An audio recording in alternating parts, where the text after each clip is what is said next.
Well, welcome everyone. We usually, I was talking with Jodi, we're typically on island time here, so we have folks drift in a little late. That's fine.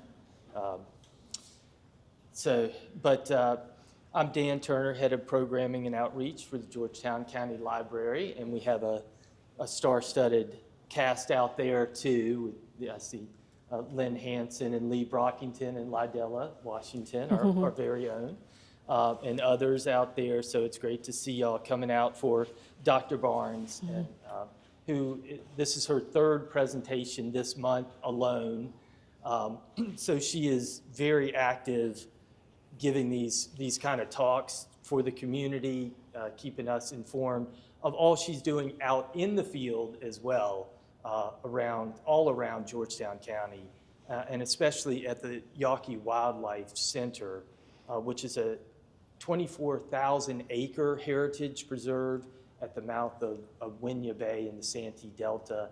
So if you haven't been out there, actually, Lydella Washington arranges trips through the library, so you can contact her regular trips. But it's worth a tour. It's a stunning place, and Dr. Barnes is doing more than her fair share to recover the deep archaeological history of that beautiful area, and its incredible past, and preserving that for us. This is Foul First Thursday, Friends of the Waccamaw Library. We want to say thank you to our friends who make this series possible, and all our programming at the library. They're wonderful. And this is our October installment of First Thursday. And again, we're thrilled to have Dr. Jodi A. Barnes. She is Heritage Trust archaeologist with the South Carolina Department of Natural Resources, SCD&R. Dr. Barnes earned her BA from up the road, University of South Carolina. She got her Ph.D. in anthropology. She went up north a little ways, American University in Washington, D.C., excellent school up there. But she's, as I said, she's come back down here and really focused on a relatively small area, but has unearthed incredible levels of history. She's published some of that, some of what she's found. Her research publications, just to name a few, she's published in American Anthropologist, Historical Archaeologist, and Southeastern Archaeologist. And she also edited The Materiality of Freedom and was co-editor of Managing Cultural Resources, Global Context, National Programs, Local Actions. So she's a scholar as well as an in-the-field archaeologist. So we're thrilled to welcome once again, she's a friend of the library, Dr. Jodi A. Barnes, talking about discoveries at White Marsh Plantation today. Thank you. Good morning. Thank you, Dan, for that very nice introduction. It's always great to be at the Waccamaw Library. They give me between here and Georgetown, they give me a hard time about which talk I'm doing, where, when. So we titled this talk, Coming Home, Laying the Groundwork for Community-Centered Archaeology at White Marsh Plantation. I'm not going to talk a whole lot about archaeology in this talk, but as I was writing it, I toyed with the alternative title, How Hurricane Irma Laid the Groundwork for a Community-Centered Archaeology Project at White Marsh Plantation, because I started this work addressing the impacts of that storm, which some of you have heard about in other presentations. But although that storm brought attention to the rich cultural heritage of the Yawkey Wildlife Center, where White Marsh Plantation is located, and accelerated this project, Coming Home is simultaneously a part of the daily activities of the South Carolina Department of Natural Resources, or DNR staff, and a work in progress. The Tom Yawkey Wildlife Center, as Dan said, is a 24,000-acre heritage preserve in Georgetown County that consists of 3 islands. North, maybe where have you visited the lighthouse? Cat Island and South Island. And it's situated at the mouth of Winyah Bay near Georgetown. How many have you visited? I know 4, 5. Okay. The rest of you? Well, there's a pretty good number of you. So maybe you might just be the only one. Maybe you. I've been to the lighthouse. To the lighthouse, but it's not the same as going on to the rest of the property. So you'll have to add it to your to-do list. And so it is one of 82 properties acquired by DNR's Heritage Trust program to preserve and protect the natural and cultural properties considered to be the most outstanding representations of South Carolina's heritage. And the Yawkey Wildlife Center was designated a heritage preserve for its unique wetland environment and habitat for migratory and domestic birds in 1976. And this unique natural setting has a long history. The islands were Native American hunting and fishing grounds, and the property is made up of at least 7 plantations settled by planters of diverse European ancestry and enslaved Native American, African, and Gullah Geechee people created the plantation landscapes through their skill and labor. And so just quick, this was Fairfield Plantation, what became the Johnstone. We got a little bit of Daisy Bank, Hume's Cat Island Plantation, White Marsh Plantation, Belle Isle, Chat Isle, and then Ford's Point way down here on the end. And we have over here what was the Browns property that ended up becoming Belle Isle and Chat Isle. So lots to think about, lots to do. And so as a result, many people call it home. Since the start of the Yawkey Wildlife Center, the property managers have brought descendant and local community members back to the islands through tours, church services, and educational programs. But as we work to formalize the Coming Home program, we recognize that we must grapple with the difficult history of slavery. As more African Americans explore their histories and seek to visit the places where their ancestors were enslaved, it's becoming increasingly important to tell accurate and compelling stories, but also create places where people of color feel welcome. In an article for Teen Vogue, yes, I am using Teen Vogue in a talk. Benji Hart, who visited a plantation where their descendants were enslaved, tells readers, prepare yourself for a site that does not see you as its intended audience and that creates spectacle from Black suffering. So as a public archaeology, this is what I strive not to do. I want to tell true, compelling stories about enslaved people that show them as people who laugh, cry, hurt, love, wonder, and struggle with the same human emotions as their captors. And I try to depict slavery without whitewashing or creating a Gone with the Wind depiction.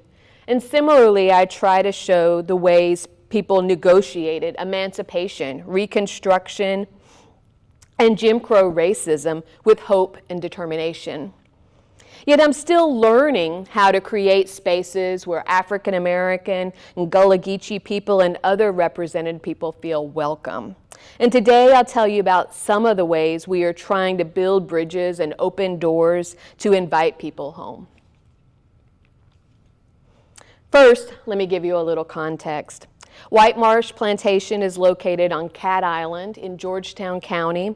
It is bordered by Winyah Bay to the north, which is on the left of this map, the North Santee on to the south, and Mosquito Creek to the east, which tells you everything you need to know about visiting the Yawkey Wildlife Center. The Winyah Bay portion of the plantation was part of the original Winyah Barony granted to Landgrave Smith in 1711, while the Santee River section was acquired by other settlers like Trappier and consolidated and I can't think of all his he has this whole group of people that acquired all of that land, and consolidated by Isaac Hugie by 1786.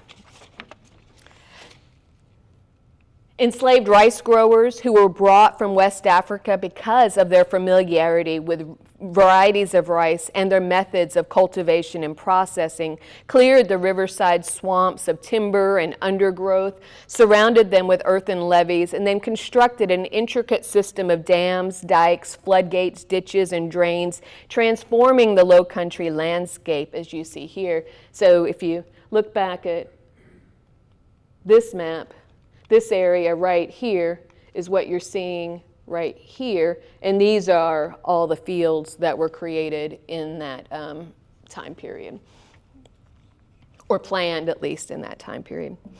Now they are rice fields, or former rice fields.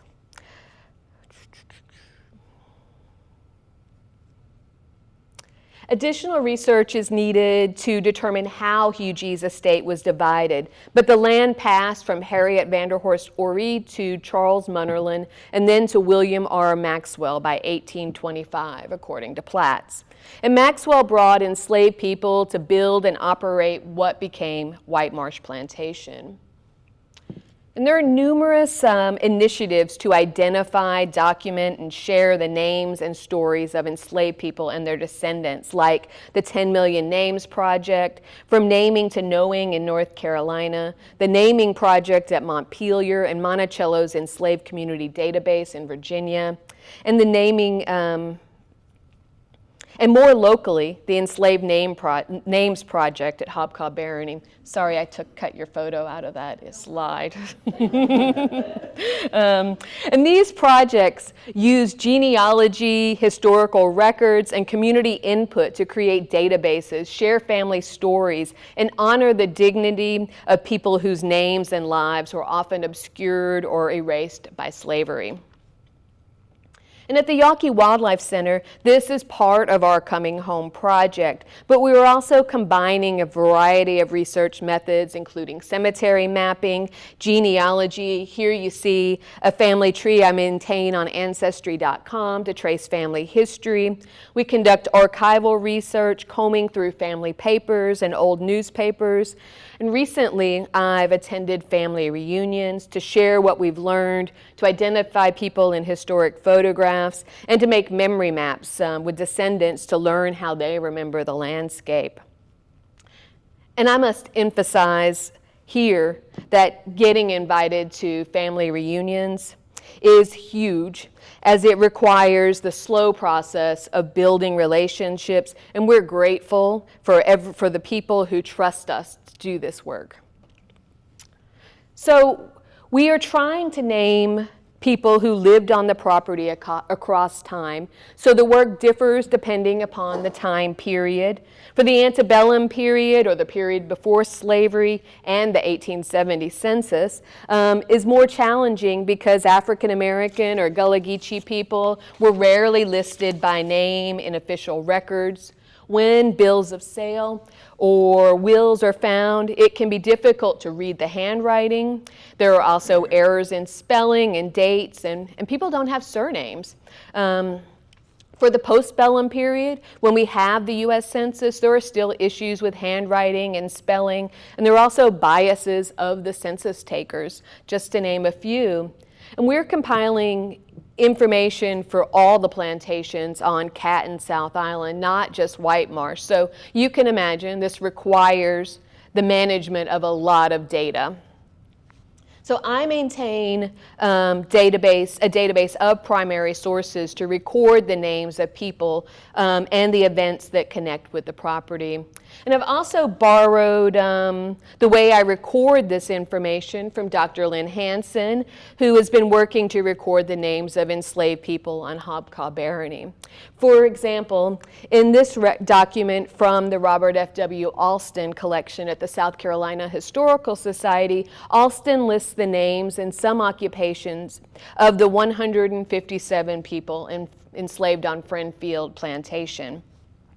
So as we enter this information, you can start to see the people like Sam and Sandy in the documents.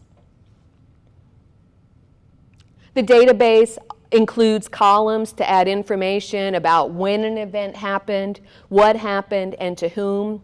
And we include details about the lives of the enslaved people provided in documents as available. So an age or gender, how people were valued, if they are listed with an occupation.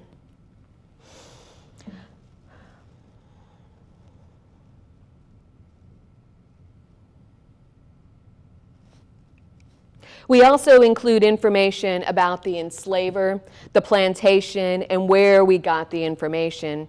I maintain a similar database for records from the Freedmen's Bureau and the U.S. Colored Troops because I like to separate the data by time period and source type.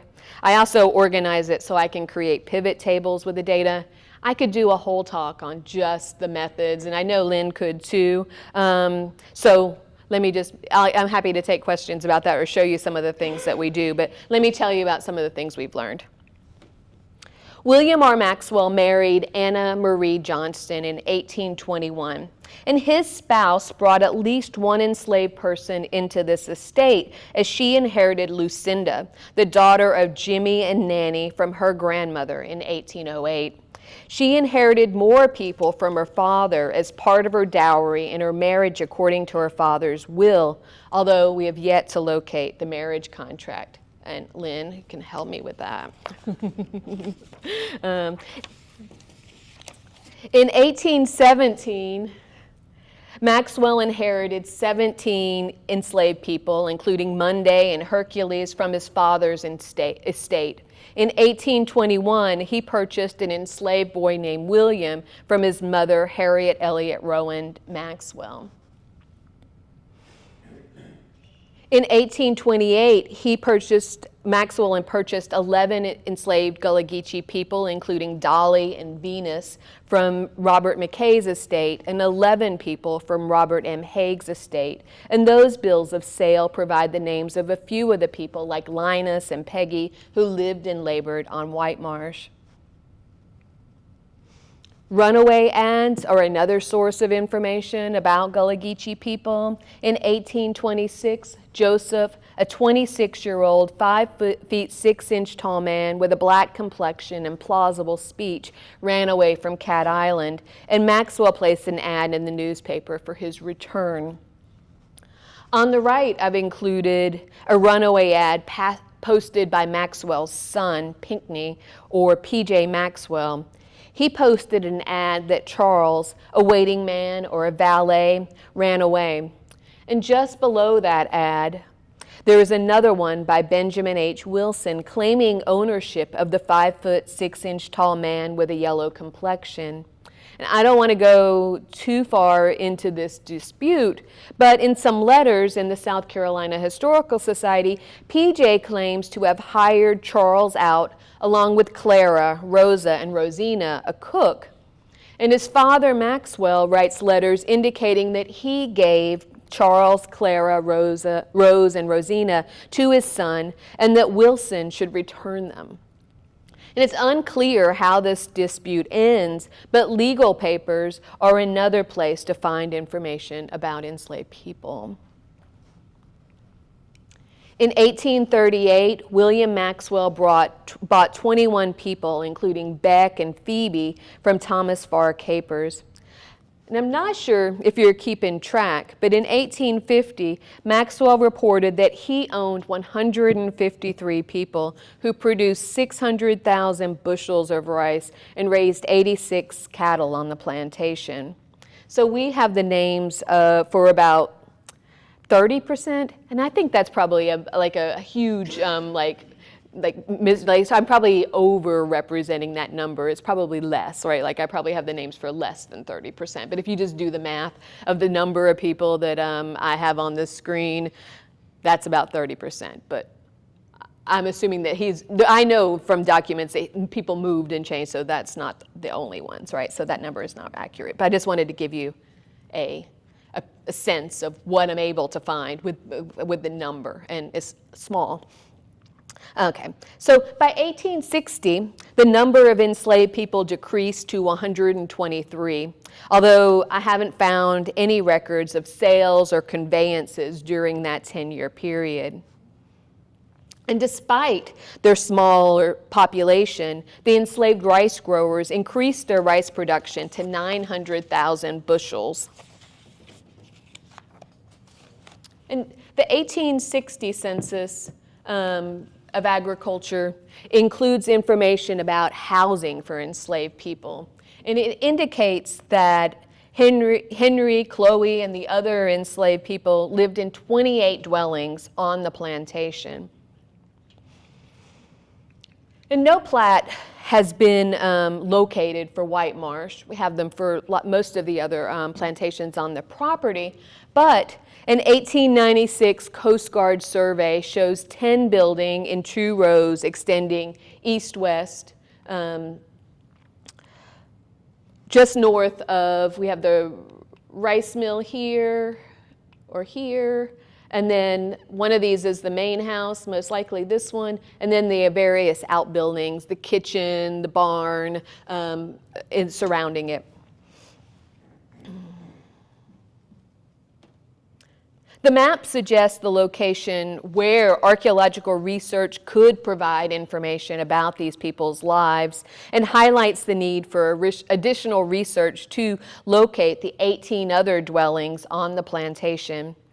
People likely lived in workspaces on the plantation, like the kitchen, the barn, or the blacksmith shop. Oops, that was not the right button.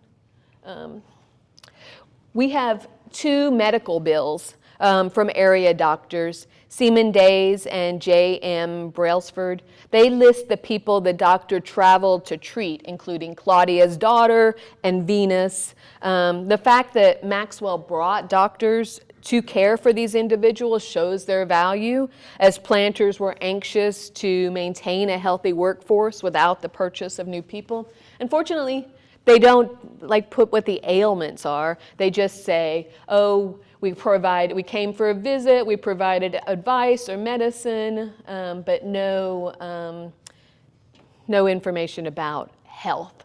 I'm assuming, with Claudia's child, maybe a recent birth, and I don't have anything before this one, and so I don't know. Was Claudia sick, and did she, was he aiding with the child? But I'll have more about. Let me keep going. What's the total bill on that? $107.50. Thank you. Jumping ahead to the Civil War, some enslaved people,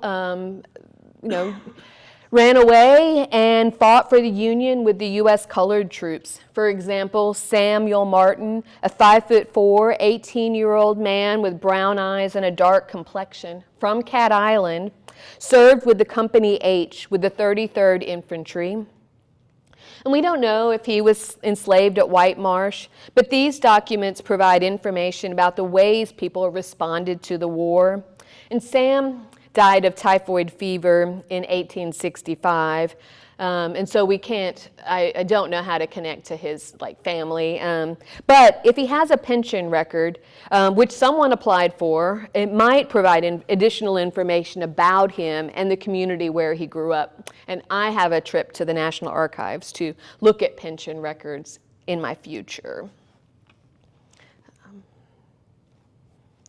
After the Civil War, the Freedmen's Bureau was established to assist formerly enslaved people and impoverished whites in the southern states. They supplied food, housing, and medical care, oversaw labor contracts, established schools, reunited families, and managed abandoned lands. At White Marsh Plantation, freedmen and women signed labor contracts with Maxwell. And in these 1866 contracts, the Freedmen's Bureau agent recorded some people's occupation. For example, Tolman Bright was listed as a hostler or a horseman, a gullah cowboy, if you will, who likely rustled cattle on the plantation. Amy Bright was the plantation nurse. And she was likely the midwife who oversaw the birth of children in the area. The agent also noticed that Willoughby White was old, and she was the family cook. And some freed people stayed on the plantation where they were enslaved, and others migrated to new plantations to reunite with family or to seek better opportunities. And from the 1838 Bill of Sale, this is one I showed you earlier. These are two I had shown you earlier. We know that Willoughby was enslaved on White Marsh Plantation, and from genealogical research, it looks like Cuffy Miles, Venus Yedden, and Dolly Simmons may have been as well. Let me go back to that. In 1880, Venus is living with Amy Bright, and they're both 80 years old. And Amy is listed, she's a midwife, and Venus is a nurse in the 1880 census. Venus has an unusual last name. I know, and later it becomes Adams. Like, I think that, that's something that, and it's spelled maybe with a G another time, and so I'm relatively certain it's the same individual. But yes, it is a weird, different, unusual last name. Yes, you put it best. Okay, so in April of 1866, William Maxwell hired additional freedmen and women. Notably, he hired two millers, Daniel and Ford Edwards, who operated the rice mill on the plantation. And genealogical research suggests that Bella Simmons and is Julianne Simmons's mother, so she may have come to White Marsh to reunite with her daughter. And there's probably more. But this is time-consuming work, and so these are just some of the connections that I've been able to make. In 1868, Maxwell signed a new contract with the workers, and here you see Hard Times Small and Maria Goodwine, but have also included their workloads in the task system. African Americans were classified by the hand system that was defined by their sex, age, health, and the hand was the unit of measurement.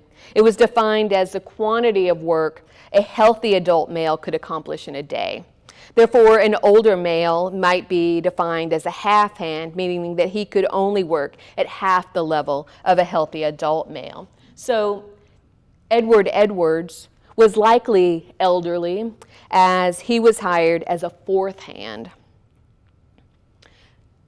These contracts also indicate whether the person signed his or her names, as it's difficult to know gender from names, as men and women could be named Affy or Monday.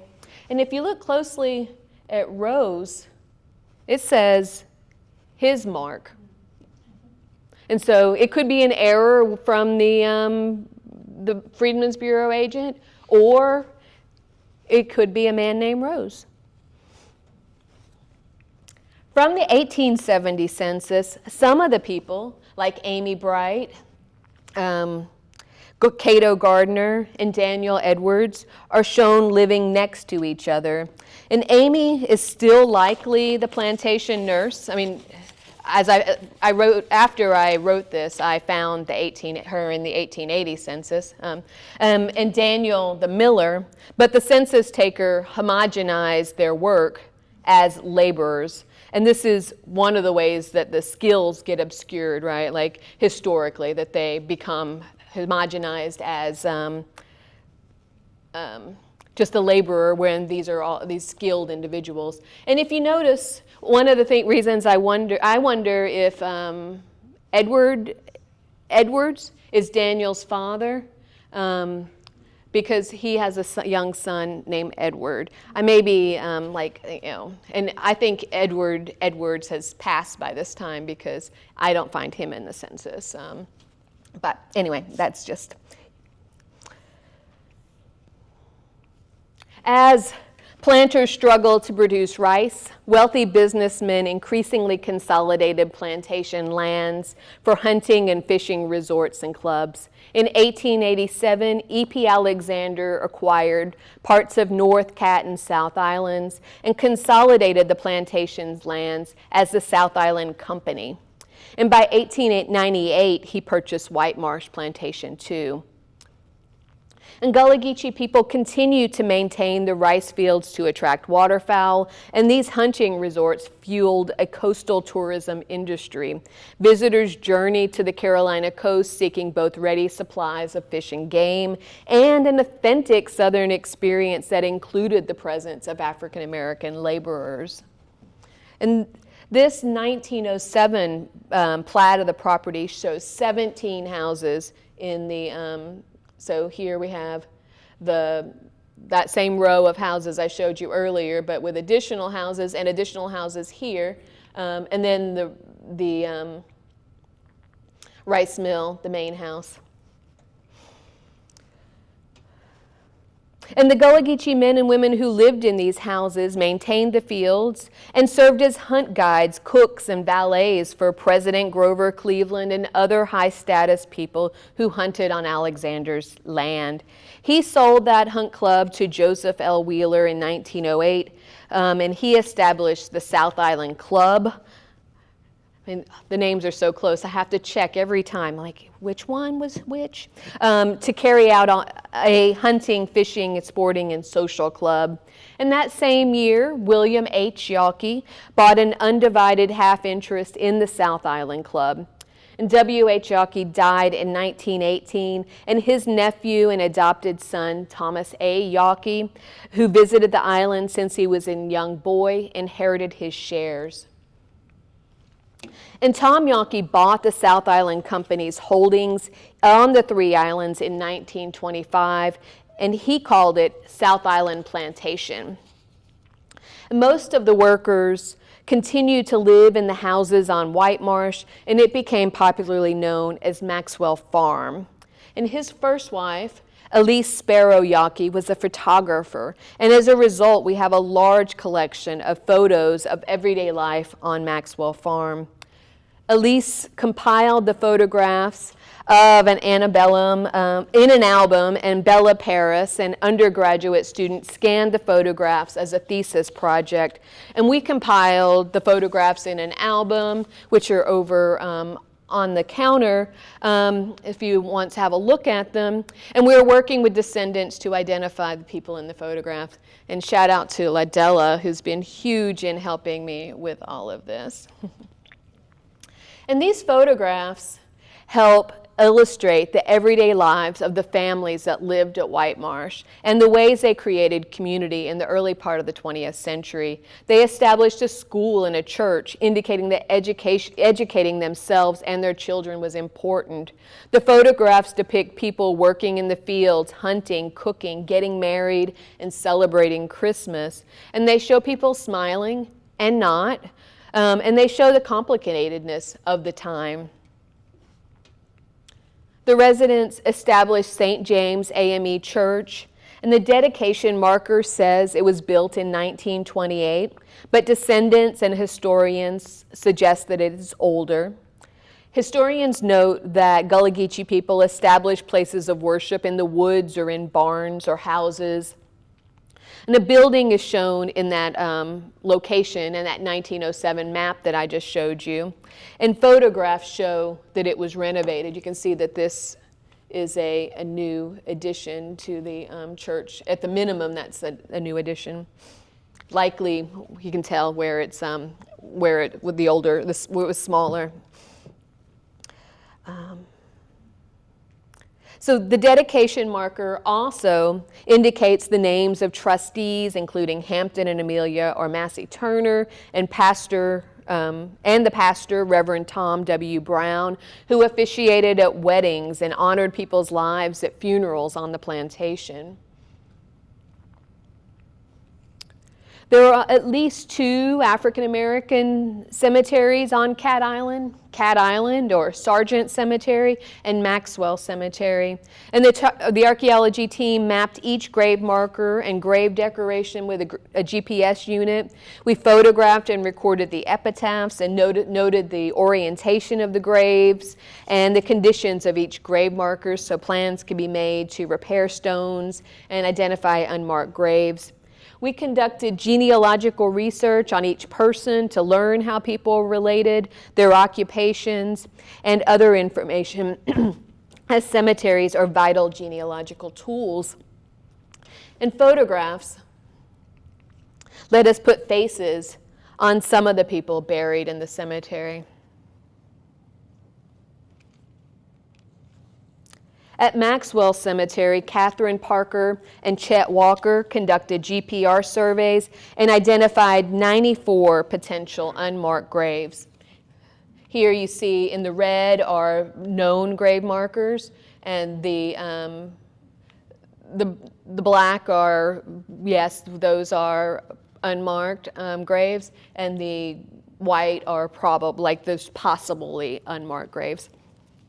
So there are more people buried in the cemetery than those included in that list I just put together.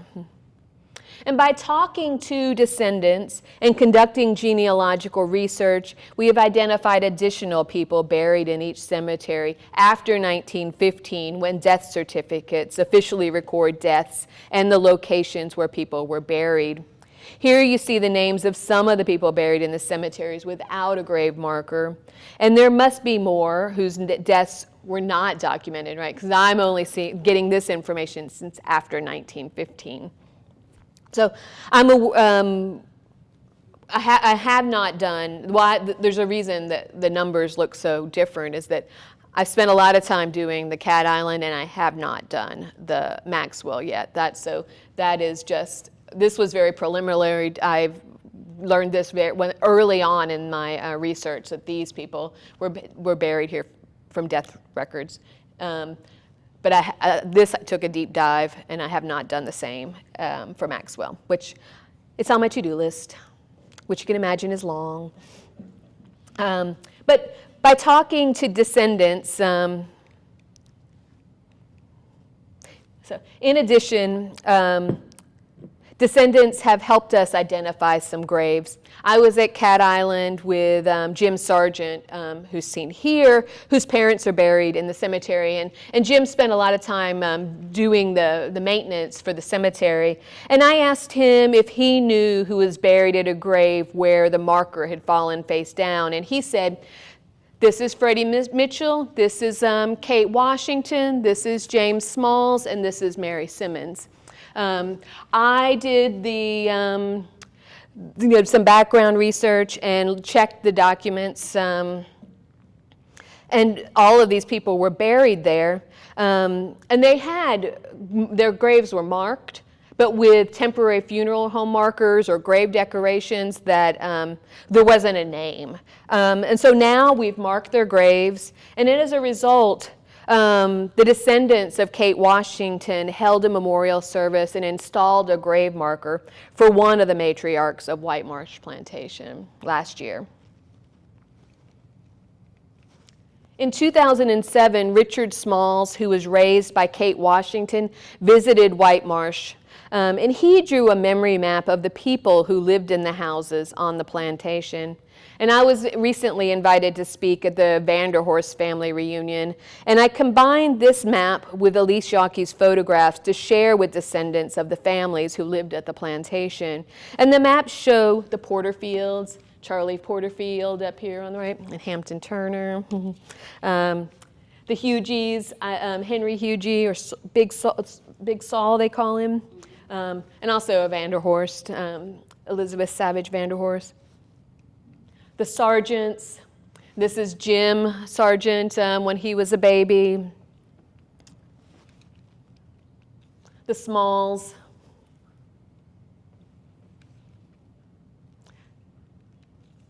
And the Vanderhorsts.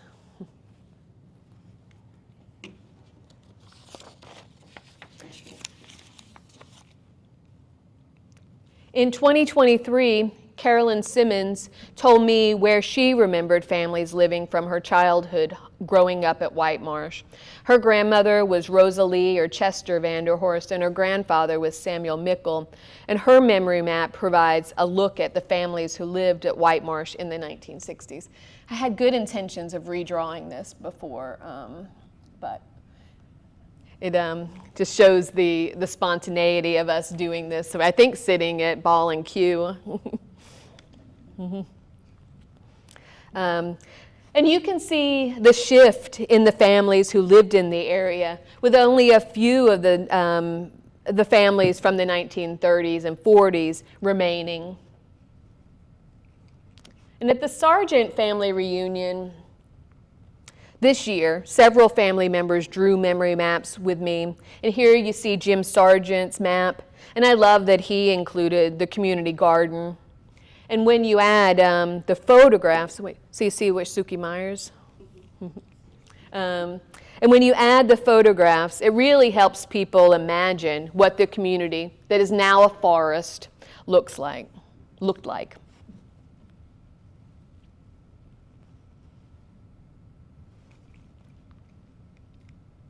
In 1993, then Heritage Trust archaeologist Chris Judge visited White Marsh Plantation and conducted a pedestrian survey in 2 areas near the former settlement. That just means he walked around and picked up artifacts he found on the ground.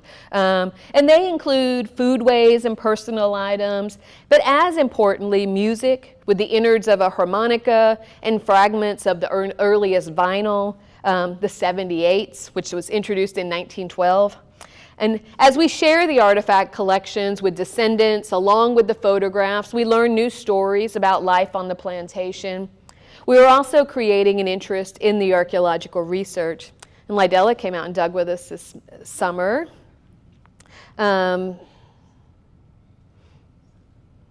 We are planning restoration work on the church next year.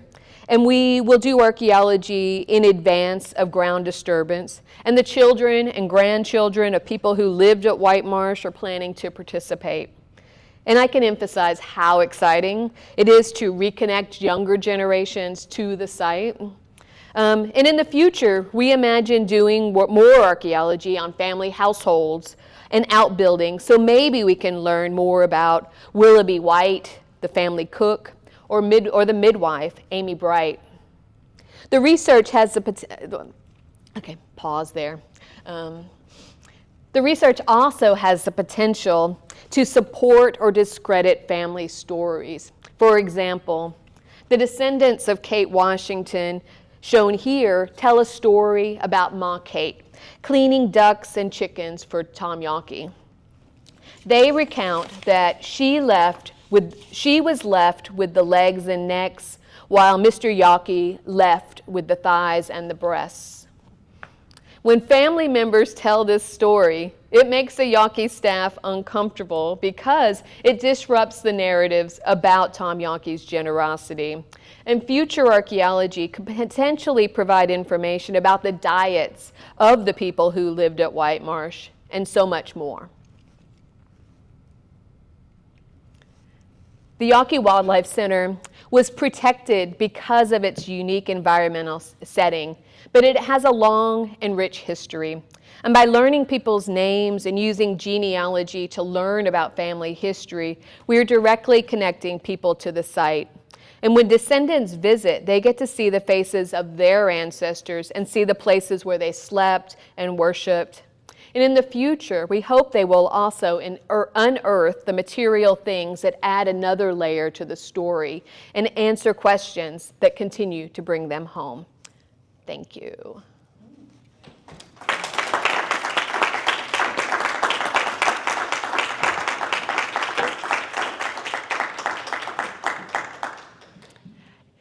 If you have questions, I was told for you to wait for the mic.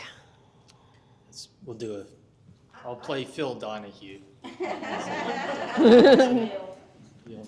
don't have a question right off the bat. I will shortly, but first of all, I want to tell you what incredible work this is.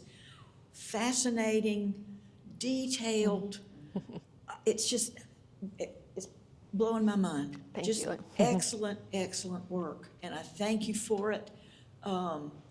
It's just wonderful, wonderful work. I cannot imagine how fulfilling it must be when you get to share this with descendants.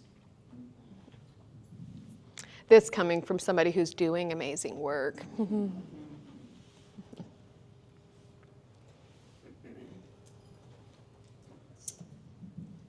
Well, I was just wondering about the difficulty in, and I don't want to denigrate anybody, but understanding when a black person is describing their last name. I see Scriben with 2 B's instead of a V, and Hugie spelled out Hughie. Is that a problem? It is. I had a slide that I tried to put together just with the names of people, like how that changed over time. Like one family went like a Vanderhorst, right? Like they are, one year they're Vandross, one year they're Vanderhaas, H-O-S, no T. And so it is complicated, but it's also, so you have to make sure that you're finding the pieces, right? So there's something else. So they're spelt this way, but all the children have the same name, right? So you can tell that they're the same family and after the generations. And small and small. Yeah, well, that one, even in families, that is like they separate, and I think that's partly the census takers and like in the way that they get put in legal documents.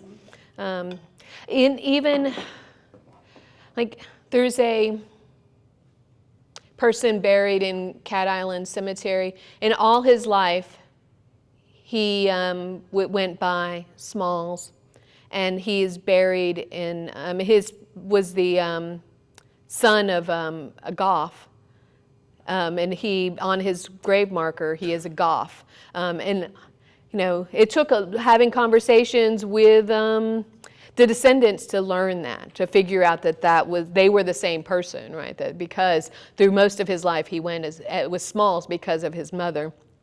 And he was not official marriage, and so but then he was buried with the last name Goff of his father. So it is very complicated. It's I try to only use information that I feel relatively certain about.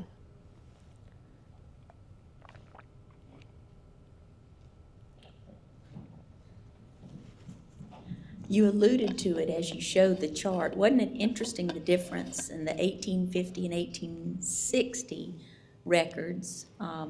Say 156 slaves in 1850 doing less work. One of the things I read about and learned is a lot of times by 1850 or by 1860, this idea of a plantation being self-sufficient was no longer necessary. Railroads were bringing more supplies. You could order kegs of nails instead of putting a full hand in the blacksmith shop. Remind us again what you think those differences show us. Higher rice production, more cattle with fewer slaves. I don't know what it means. I mean, I think that you might be onto something because I've looked at it across, I don't have the numbers out here to show you, but across the plantations, the numbers do decrease, and so that it could be about production. I just remember reading that, you know, it was all about rice by 1850 or 1860, so why waste time making barrels and nails and da-da-da-da-da if you can put them in the rice field, in the mills. And it also was that loss of the caste system, you know, the skilled craftsman being more valuable or well-respected all the way down to the common field hand. And I wonder about culturally how that might have taken away some of that status they might have had pre-colonial, post-colonial, and then early 19th century. Just interesting. It is interesting. There's And so also- much to dig into that. And as a scientist, which Dr. Barnes is, as an archaeologist and anthropologist, isn't it great that she has the ability as a scientist to relate to the general public? Because y'all have been to lectures by scientists and it's like, what?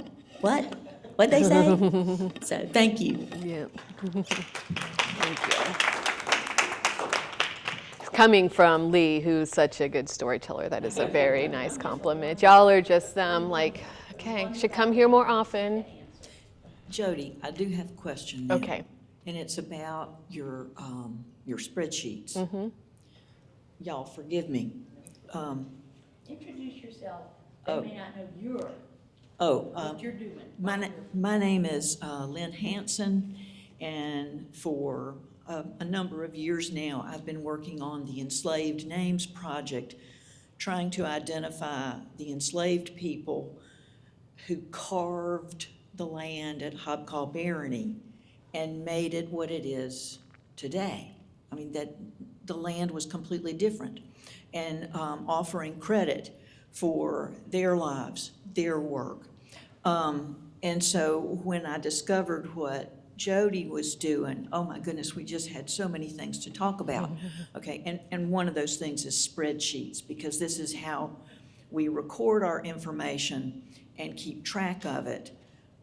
Jodi, you mentioned when you were showing the columns. Which that Lynn put together those for me too, that where we were looking at the data. You mentioned that you're separating your worksheets according to your sources, is that correct? Like just one set of one worksheet for all your Freedmen's Bureau contracts, another one for the census. Another one, well, I don't have census necessarily done that way.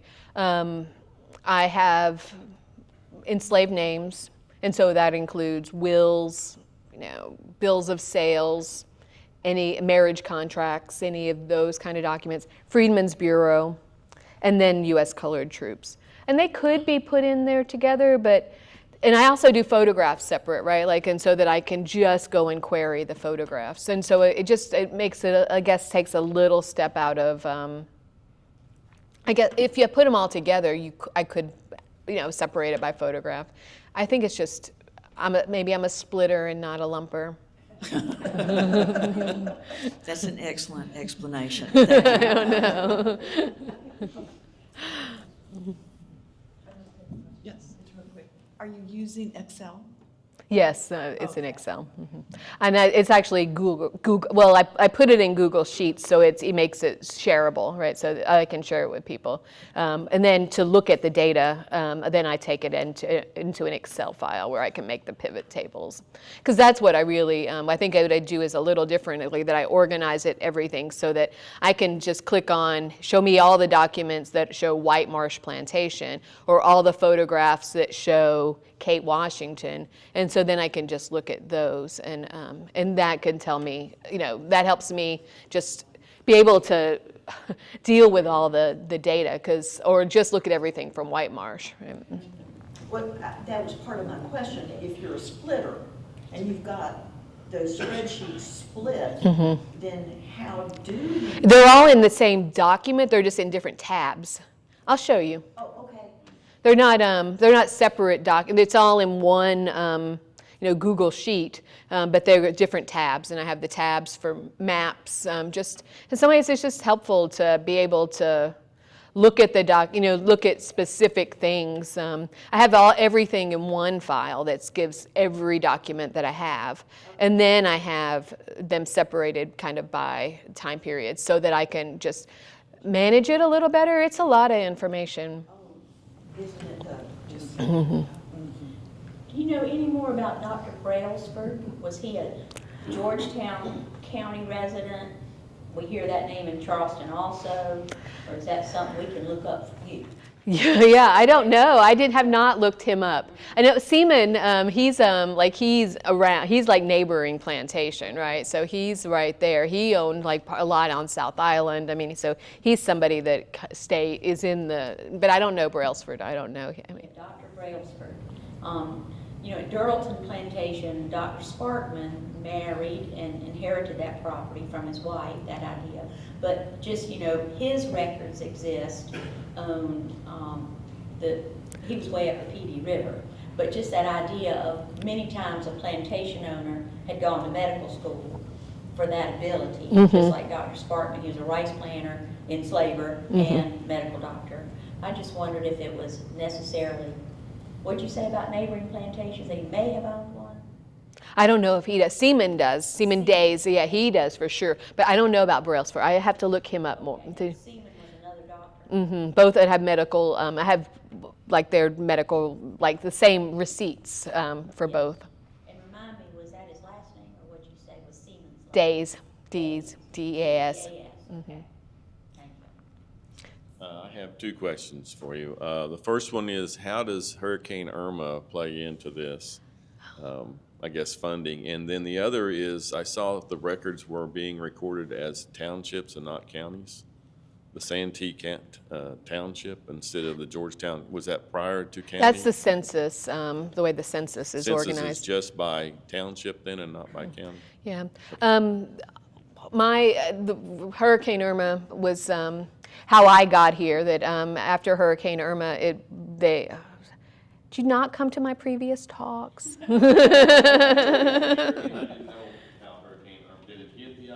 It did, yes. And so I was just teasing you.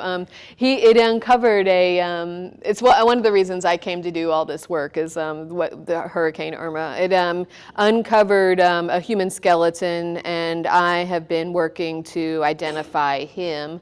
And it's partly the way I've built relationships and where some of this work comes from, right? Like, is doing that work. He's a 16 to 20-year-old black male, likely drowned on South Island. And so we've been working for the last 5 years to identify him. And he has second cousins here in Pawleys Island, fourth cousins in Benin, but we're still, we don't know his name yet. We're still working on it. And then at the same time, we started doing work to document shoreline erosion on archaeological sites. And we did a big survey, those reports that I showed in the beginning. We did a survey to identify the archaeological sites and assess the impacts of climate change and sea level rise to them. And so as I was doing that, this kind of started, so we haven't dug at White Marsh, right? Like, we haven't done any archaeology there, but building these relationships, meeting Lidella, who is, her family is from White Marsh, if I can just call you out, I'm sorry. And other people like Jim Sargent, it just seemed like something, it just started to pull together like that. And so that's why Hurricane Irma. And we got 2 Hurricane Irma emergency supplemental historic preservation grants from the National Park Service to do that work. And those are done. And now this is just work I do for my job as an archaeologist with DNR. Right, because in the beginning you had the front page of the report, so the report is done now. Yeah.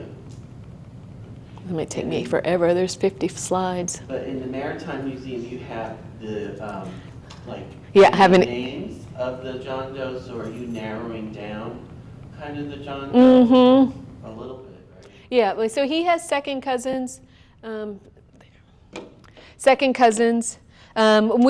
know that his family, he's got greats on his maternal side. He's got Thompsons. And so we are looking right now at Jordans, who may have married with, we're looking for information. So we know that from the maternal side of the men, that's where his relatedness to John Doe is. And so now we're trying to find the connections through the Great and Thompson wives. And so we're looking for, I know, it's hard to get your head. I see that look, like, what in the world does she mean? It's really, you have to see it in a tree. It's hard to explain. That's why I wasn't going to do it until Alex prodded with more questions. And so we're, so he's related to Thompson's, Greats, and Roos, and Kings, but he's got, Alex, I do have an exhibit in the Maritime Museum about John Doe, and so we've put together a list of, he has descendants in New York, in Illinois, and so we see the great migration of people through John Doe's work. Are these materials available to the public? They are available by PDF. We printed a few with the grant money, but they are, I have a few left of John Doe, and I'm kind of saving them for his people, like people who volunteer their DNA to test, to find it. but the erosion one went fast, and so, but I have PDFs if anybody's interested. But I say I'm going to update that, the shoreline, the heritage monitoring one, and reprint it, but I have not done that yet.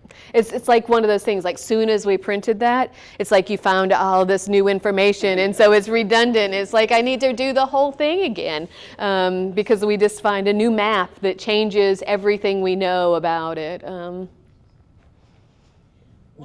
thing as an aside, you mentioned typhoid, and I just happened to learn last night that my son's friend, an acquaintance of mine, was on the College of Charleston sailing team about 1980, and in order to be on the sailing team, they had to be inoculated for typhoid because they were sailing on the Ashley River, the Cooper River, and in the Charleston Harbor. Typhoid, at least as late as 1980, was still a big deal in those waters. Wow. I don't know about currently, but if I go sailing, I'm gonna get my vaccines up to date.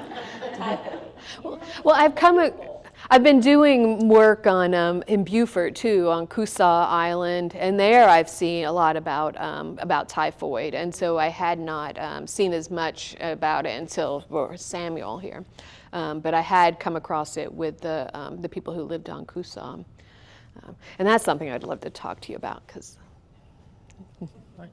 Well, we'll let Dr. Barnes off the hook after that, but those wonderful presentation Q&As. And these previous presentations on the shoreline erosion project and on this John Doe figure, those are available, the videos of those presentations and others, her greatest hits from presentations at the Waccamaw Library and the Georgetown Library are available online on the Georgetown County Library YouTube channel. So you can go back and catch up with her past hits. And this video, today's presentation, will be available thanks to our videographer. That's Giovanna Davis behind the camera here. So you can review this one as well. So, but we really appreciate Dr. Davis being here, and of course we'll have her back as soon as we can to get another update or another project that she's working on. So thank you very much. Thank you all. Thank y'all for coming.